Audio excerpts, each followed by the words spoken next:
Hi friends, మనకు pharmacist court కేసుకు సంబంధించి మనకు హియరింగ్ అయితే మార్చ్ 13th అయితే హియరింగ్ అయింది. మళ్ళీ మనకు లీస్టింగ్ డేట్ వచ్చేసి మనకు ఏప్రిల్ 10th అయితే లీస్టింగ్ డేట్ ఉంది. మళ్ళీ నెక్స్ట్ హియరింగ్ అయితే మనకు మార్చ్ 13 వచ్చినటువంటి జడ్జిమెంట్కి సంబంధించి మనకు ఆర్డర్ కాపీ అయితే వెబ్సైట్లో పెట్టారు. దాన్ని ఒకసారి నేను ఓపెన్ చేసి చూపిస్తాను మనకు. అయితే మనకు ఇది మార్చ్ 13 వచ్చినటువంటి జడ్జిమెంట్.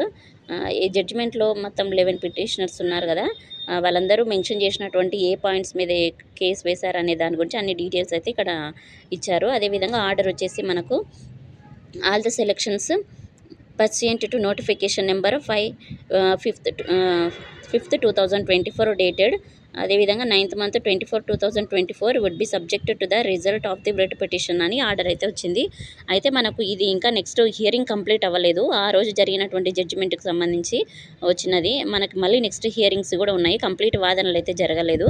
కాబట్టి దీని యొక్క మెయిన్ ఉద్దేశం ఏంటంటే, ఈ యొక్క జీవోలో ఒకవేళ వీళ్ళు పిటిషన్స్ పెట్టిన దానికి వ్యతిరేకంగా రిక్రూట్మెంట్ ఉన్నట్లయితే రిక్రూట్మెంట్ ప్రాసెస్, సెలక్షన్ ప్రాసెస్ అయితే ఆపడానికి ఛాన్సెస్ ఉంటాయి. ఒకవేళ వాళ్ళు పెట్టిన రిట్ పిటిషన్ ఒకవేళ అనుకూలంగా లేనట్లయితే, వ్యతిరేకంగానే వాళ్ళ అనుకూలంగానే ఎలాంటి ప్రాబ్లమ్స్ లేకుండా వీళ్ళు ఇచ్చిన పిటిషనర్స్కి సరైన పద్ధతిలోనే వాళ్ళు నోటిఫికేషన్ ఇచ్చి రిక్రూట్ చేస్తున్నట్లయితే కానీ నోటిఫికేషన్ ఆపడానికి ఎలాంటి అవకాశం లేదు. ప్రాసెస్ కంప్లీట్ జరుగుతూ ఉంటుంది. ఒకవేళ విరుద్ధంగా వాళ్ళు ఉన్నట్లయితే మాత్రము ఈ జడ్జిమెంట్ రావడం కోసం పెండింగ్ పెట్టాల్సి వస్తుంది అనే విధంగా అయితే మనకి ఇక్కడ ఆర్డర్ అయితే ఉంది. మనకి ఇంకా కంప్లీట్ వాదనలు జరగలేదు. ఎందుకంటే మనకి జడ్జిమెంట్ అనేది ప్రతికూలంగా ఉందా అనుకూలంగా ఉన్నది అనేది మనకి ఇప్పుడు తెలుస్తుంది. అంటే కంప్లీట్ జడ్జిమెంట్ వచ్చిన తర్వాతనే తెలుస్తుంది.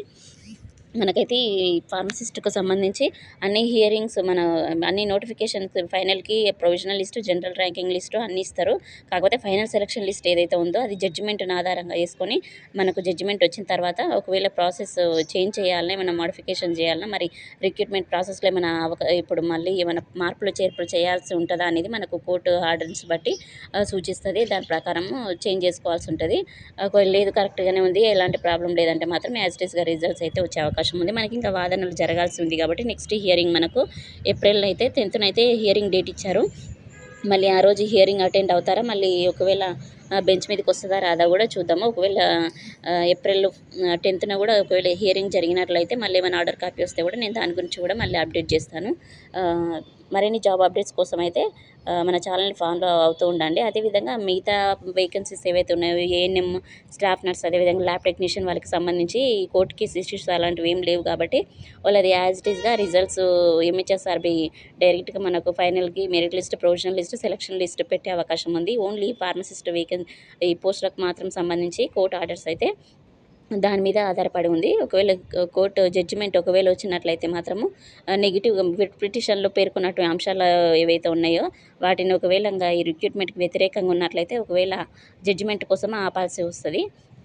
కాబట్టి మిగతా వాళ్ళు ఎవరైతే ఉన్నారో ఏఎన్ఎం వాళ్ళు, ల్యాబ్ టెక్నీషియన్ వాళ్ళు, స్టాఫ్ నర్స్ వాళ్ళైతే ఈ కోర్టు కేసు గురించి వాళ్ళకి ఏం సంబంధం లేదు. ఇది ఓన్లీ ఫార్మసిస్ట్కి సంబంధించిన కోర్టు కేసు.